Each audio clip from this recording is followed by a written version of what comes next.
ඔයා යන්න පුතේ. සතරම් මේ පාරේ වාහන එනවනේ. ඒ නිසා අර පැත්තට මං ගිහින් දාන්නම්. ඔයා ඔයාගේ පරපුර හොයාගෙන යන්න පැටියෝ.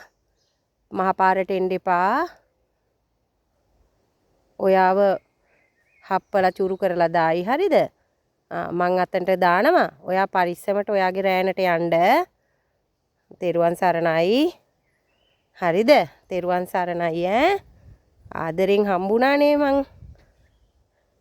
ඒ නිසා ඔයා ජීවිතේ බේර ගන්න ඕනේ පැටියෝ ඈ. මං දැන් ඔයාව මෙතනින් තියනවා ඈ. පාරට එන්න එපා.